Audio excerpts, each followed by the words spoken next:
Okay, Derbyites, this is a historic, absolutely breakthrough Slugfest here because we have 4 of our Derbyites here, of the editors, Chris Beecham, of course, Matt Noble here from Australia, and our buddy Marcus Dixon here. And we're talking about the Best Drama Actress race, which is a real drama.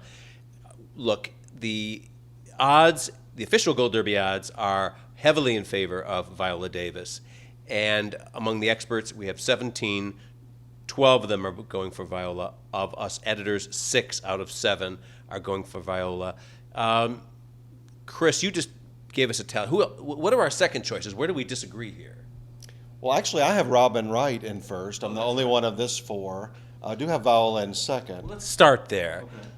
Why? I mean, it seems ludicrous to me that anybody... Come on, Viola, 2-time Oscar nominee. She has got some kind of gravitas here and a cool factor. And I would think, in my mind, that Taraji is in second place. But give us your best Robin Wright explanation. Her show's up for Best Drama Series, which Viola doesn't have that option. In fact, Viola's, I think, the only 2 nominations for that show are her and Cicely Tyson. So I don't think there's a lot of support for the show. Doesn't always kill you, but at least we know that the voters are watching House of Cards regardless of what Robin's episode was. And then she just submitted a wonderful episode, the one where they go to Russia, and she not only defies her own husband, the President of the United States, but the Russian president too, by going against them at this press conference at the end. So if episodes still matter, I think that may really help her a lot here. Would you straighten him out, man? Yeah, it's going to be a tough year for Robin just because of the competition. Like, it's so stiff, and it seems like the House of Cards buzz has really died down from where it was last year. I think last year with a great tape, Robin probably would have won the Emmy, and this year without that House of Cards support, House of Cards season 3 does not have the momentum it did last year. The Golden Globe bounce she had last year too, Robin. Yeah, of course. She doesn't have it this year, so... No. And Viola has the SAG bounce. Viola won at SAG and beat some really strong competitors. Let's talk about why that's so important, Marcus. The Emmy voting this year is very much like SAG. It's a popular vote, and it's peer group, right? Yeah, it's a big question mark this year, what's going to happen with the voting, because they've opened it up to the entire membership. If you could vote with your peer group in the first round of voting, you could now vote for it in the second round. So we're going to see a lot more diversity. I think a lot younger people are going to be voting too.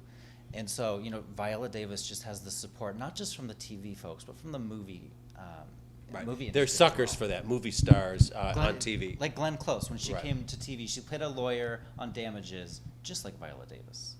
That's a very good analogy. Let's clarify this whole change in the Emmy voting. There are 18,000 members of the TV Academy. All of them get to vote for a program. In the past, about anywhere from around 1,500 to maybe at the most 2,000 people would vote for Best Series, but they had to claim, they would be divided into 3 groups who would see 2 episodes each, and then they would vote after watching the DVDs. This year, everything is been posted online. You now watch or don't watch the videos, and in the case of drama actress, in this case, is a good thing. Last year, about 70 voters from the acting branch decided who would win. This year, it's more than 1,000. The Academy does not reveal how many people are in that branch, but we know it's more than 1,000. And most of everybody that I know of who belong to the Academy are voting. Let me just say one thing on the SAG win, though, that for Viola, there's way more film actors and actresses that would have voted for Viola at SAG. Almost, there are certainly people in the TV Academy that work in film, but I think that really helped her at SAG, too, having that film. She's probably the biggest film star in that group at SAG, and might be here as well, but you don't have the film, the numbers of film actors voting. Then you have the trash like me. I'm a SAG after voter. The trash. But look who she's playing. She's playing a lawyer who gives these great big speeches. Right. She's the female James Spader. James Spader won 3 times for playing, this bombastic lawyer. That's who she's playing on the show, and we can't forget that. Taraji, Cookie, cannot be denied anything. God help you if you deny this feisty woman. The big breakout star of the year, 1-time Oscar nominee for Benjamin Button. In the past, when the Emmys nominated nighttime trashy soaps like Dallas and Dynasty, they never won anything, and they never. Barbara Bel Geddes won. Actually, I should take that back, for Dallas, Best Drama Actress once. I can't believe I remember that years ago. But in general, they don't win. So, Matt, do you have her in second place? Oh, you have Robin Wright in second place too, right? Yeah, I've got Robin in second place. I think. Size up Taraji for us. Yeah, well, I think it is hard for those soap performances to win the lead categories. We see a Katherine Heigl win for Grey's Anatomy, but not an Ellen Pompeo take it out. And I think that it seems like voters do want the more serious fare. You definitely see procedural people win, like you've got a Kira Sedgwick and a Patricia Arquette take out this award, even though those sort of procedurals don't get nominated in the best series race at the Emmys. But these sort of soap opera performances aren't really ones that spark, which is why I don't have her in those top two slots. But it could be different this year, and we don't know, because now with the masses voting, that the increased numbers could certainly help Taraji, because of course, it didn't in the nomination phase, did it? Come to think of it, Right. Empire. On Empire, but the thing that makes me wonder if she can win this, I mean, that was really one of the 2 or 3 breakout new characters of the year. I mean, when she took that screen, she just exploded, and her whole career turned around. So they like to reward stuff like that sometimes, the person of the moment kind of thing. Okay, that's cool. And her episode is actually really good too. Taraji's episode. She's in the pilot, yeah. Yeah, she's in it a lot, and pilots win a lot. And Viola actually did not submit her pilot, but Taraji did, and she's funny in the episode. She's campy. She's dramatic. So she has the range that could pull it off. Our buddy Tatiana, I don't think has the crossover viewer support to win this. I mean, BBC America, it's hard to imagine them winning Best Drama Actress, even though she certainly deserves it. She won one of the Critics Awards, right? Yeah, she won the Critics' Choice Awards like twice in a row, but not this year. But she is a critical darling. This is her first nomination at the Emmys, and she certainly is cool, but not cool enough to win this. No Mad Men star has ever won an acting award, but a lot of us are thinking John Hamm finally wins this year. Matt, I'm of the mind that if any female from the show wins, it's Christina Hendricks, right? Or do you think Elisabeth has a chance? I completely agree that Christina Hendricks is in a much better spot than Elisabeth Moss, just giving up the category, the material, all the sort of variables would lean more heavily to Hendricks. The one thing I would say about this race, though, and it's sort of something that was highlighted when we spoke with Julia Louis-Dreyfus last week, and that's with this change voting, all bets are off.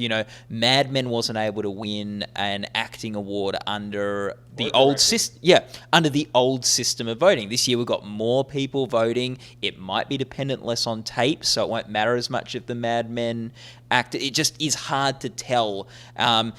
Will Tatiana be helped by more younger people will be voting, and it will skew a bit younger the voting? The Academy events, there's nobody under the age of 70 over there. Claire Danes, your buddy, Marcus, you think she's in the race, right? Yeah, she's a 2-time winner in this category. We underestimated. We knew the first time she was going to win, but the second time it was a surprise. The second time she had a really good episode, though, and I'm not sure she has a knockout submission this year. But, every time you're a 2-time winner, you can't count that person out. I had her in second place for a long time. I just moved her down my rankings a short time ago. So, yeah, this is really, I wouldn't say a 6-person race. I would say maybe a 5-person race. And who's out? I think Elisabeth Moss is out. I think Tatiana's out too, right? Well, Gillian Anderson won for playing a sci-fi show. That's because she had this big cancer episode. Yeah. It was this And that big was theatrical performance, and it was back in the days when they actually, in those days, they weren't watching episodes on at home. I think they were watching them still in the panels where they were policed, right? Right. Yeah, and Elisabeth Moss's episode submission was the finale, and I remember after watching that episode, no one really said, "Oh, this would be a great Elisabeth Moss episode." They were all over John Hamm and over the show's writing and directing. So it was her best episode by far to submit, but I don't know if that's enough, if she has enough buzz and support. To quote our buddy Chris Beecham, well, both to tell you why Elisabeth Moss is not going to win.